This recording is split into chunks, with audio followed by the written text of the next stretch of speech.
नाही बघा, मला असं वाटतं की महाराष्ट्रामध्ये भारतीय जनता पक्षाला मित्र पक्षाची आता सोयीपुरती गरज आहे. त्यांना जे काही संख्याबळ मिळालं त्यामुळे त्यांना मित्र पक्षाची गरज नाही. महाविकास आघाडीच्या संदर्भात आम्ही सत्तेत नाही आणि इंडिया आघाडी म्हणून उद्धवजी ठाकरे साहेब सेंट्रल दिल्लीमध्ये लोकसभेमध्ये होते, महाविकास आघाडी म्हणून विधानसभेमध्ये होते. मला वाटतं की आजची स्थिती पाहून जर त्यांना स्वतंत्र लढायचं असेल तर तो त्या पक्षाचा निर्णय आहे. पण मुंबई महानगरपालिकेमध्ये युती व्हावी, आघाडी व्हावी असं आम्हाला वाटतं. जर त्यांना स्वतंत्र लढायचं असेल तर आम्ही सुद्धा ही तयारी करू आणि आम्ही सुद्धा स्वतंत्र लढण्यासाठी आमचं पाऊल सुद्धा पुढे पडेल. शेवट आघाडी करायची असेल तर एकत्र बसून चर्चा करून निर्णय होतो.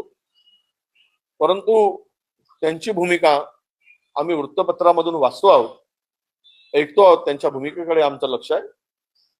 अनेक ठिकाणी आम्हालाही स्वतंत्र विचार त्यावेळेस करावा लागेल आणि जो तो पक्ष निवडणुकीसाठी आघाडी होईलच हा विचार करून लढणार नाही.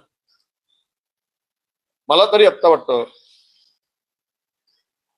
की उद्धव साहेब हा निर्णय घेताना स्वतंत्र लढण्याचा पुनर्विचार करतील आणि महाविकास आघाडी म्हणून आम्ही मुंबई कॉर्पोरेशन मध्ये निवडणुकीला सामोरं जाऊ.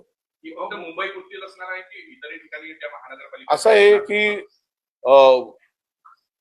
प्रत्येक ठिकाणीच आघाडी होईल असं मानण्याचं काही कारण नाही.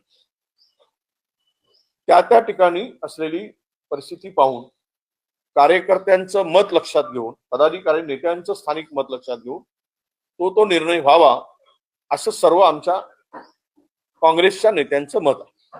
विधिमंडळामध्ये मुख्यमंत्र्यांची समाज माध्यमांची बाहेर बारा अकाउंट होते ती सायबर पोलिसांनी गुन्हा नोंदवलाय. त्यामध्ये नागपूर काँग्रेस सेवा दल नावाचे अकाउंट देखील समाज नाही, त्यांनी ते फॉरवर्ड केलं.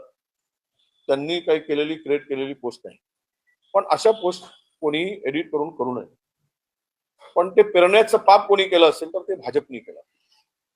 आज तुम्हाला या खोट्या आणि एडिट केलेल्या गोष्टींचा जर त्रास होत असेल तर तो त्रास तुम्ही काँग्रेसला किती दिला आणि कशा पद्धतीने काँग्रेसला बदनाम केलं. पेरणी करणारे कोण तर भाजपच होती.